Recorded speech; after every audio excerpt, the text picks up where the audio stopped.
I'm officially ready for fall.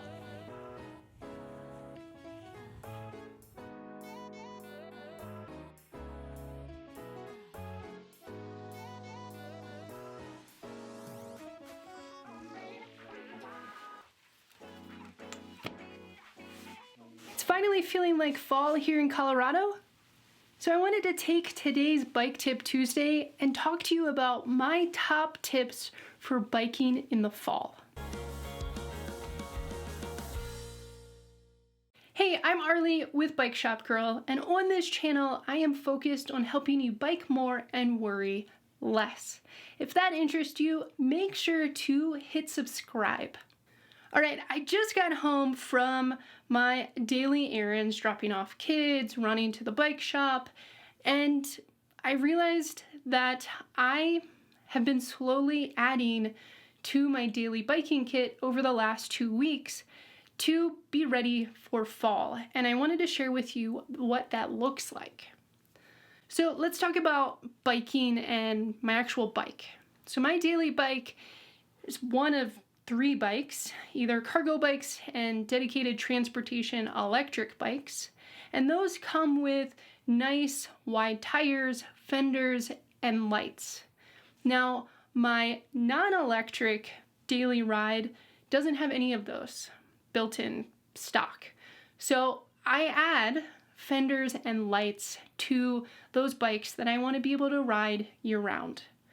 The other thing that I do for all bikes come mid-October, late October, is I'm checking the tire and brake pad life. And I do that because as it gets wet, as it gets slick, those tires and brake modulation become even more important. The tires, they need to have tread and grip, and the brakes need to be able to modulate, meaning give you a nice slow down as you pull the brake levers instead of just an on-off that you might feel if your brake pads are running low. So that's something that I do often anyways, but I encourage you, if you haven't checked those things out recently, to go check them before the leaves continue to fall and it starts getting wet. Now, moving on to my body, you may have just seen that really is my fall winter getup. I have a helmet with a light built into it. This one is the laser chameleon that I've been testing out. I also wear the Cali Central really year-round, and that comes with the light. The chameleon light you have to add after the fact. And I like having lights on my helmet because they're up higher than a car, so hopefully it's catching their attention. And then all my bikes have lights on them, but if your bikes don't have lights on them, this is a good time to add them. I have front and rear lights that I use day and night all year round, but in fall I add on monkey lights or any style of wheel lights. So here's an example of the monkey light. This is the monkey light A15, and this is now not really available. And when I had a few left in the store, I purchased them all because this is my go-to wheel light. And let me tell you why I love wheel lights. Wheel lights add light to the side of your bike, which doesn't rely on headlights hitting your bike and making reflective.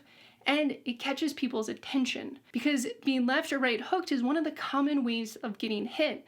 And if you've already passed the car and they don't see your headlight, they will have these guys catch their attention, hopefully. So some sort of wheel light, some sort of bright thing spinning on my rear wheel. And I put it on the rear wheel specifically on normal bikes so that it's not in my line of vision. But on my big Bachfeets box bikes, I put this on the front wheel because that long box is super dark and I want to catch people's attention. If you have questions about lights, make sure to add them below. There's so much that I could talk about various light types. I will link below to a podcast I did last year with Luke at Perennial Cycles where we talked about winter biking tips, and we talked a lot about bike lights.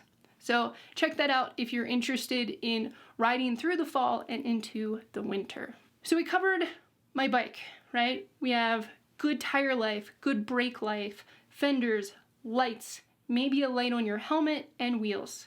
Next, we talk about my body. Most days that I'm riding, which is almost every day, I wear normal clothes. And then I just add to my normal outfit. The first thing that I add is a neck gaiter. I prefer the wool type because it just handles the moisture of my breath and the outside environment much better.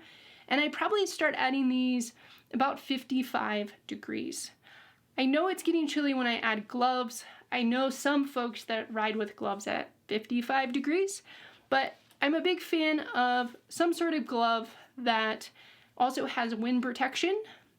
If it drops below 25 degrees, that's when I put on pogies or bar mitts, which we'll talk about we already covered it actually in that podcast, which I'll link below. The next thing that I want to talk about are socks. And year-round, I typically live in wool socks, specifically the Perluzumi merino wool light socks. They look like this. And this is my go-to sock year-round. Perluzumi also makes a thicker sock, and when it starts getting below 40 degrees, I switch to that. It has a nice padding, a little bit thicker, and just adding a little bit of warmth no matter what shoe I wear. If it's wet out, I'm gonna wear a waterproof either boot or sneaker. My go-tos are either Clark's or actually Vans makes a whole waterproof line. And if you know me, I normally have Vans on. And then last but certainly not least is some sort of wind protection that also is highly visible. My favorite is the Perluzumi barrier jacket because you can take the arms off and it can turn into a vest. I have this guy packed away in my side pannier of my everyday bike year round. If it gets super dark out and I have dark clothes on, like I do now, I put this on.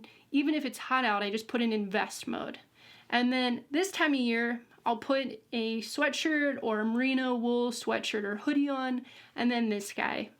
If it drops below 40, I'll put a bright colored jacket on.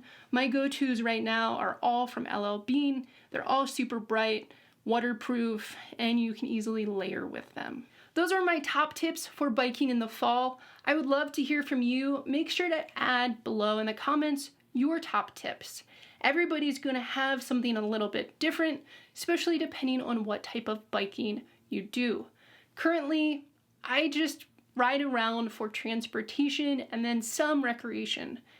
In the past, when I was a dedicated road, cyclocross, and mountain bike racer, I would have different tips right now for you. But my life right now is everyday cycling. So if you have tips for any type of riding, make sure to add them below. Hopefully you found this video helpful. And if you did, make sure to hit that like button and slam that subscribe button. The Bike Tip Tuesdays are going to be a more regular thing now that I'm slowly moving out of the bike shop and into my basement. And we're going to see more and more content because that's a huge focus for me as I close down the bike shop so I can still be paying it forward and getting more people to bike more and worry less. So until the next video, this was Arleigh with Bike Shop Girl. And if you're in the United States and watching this, please go vote.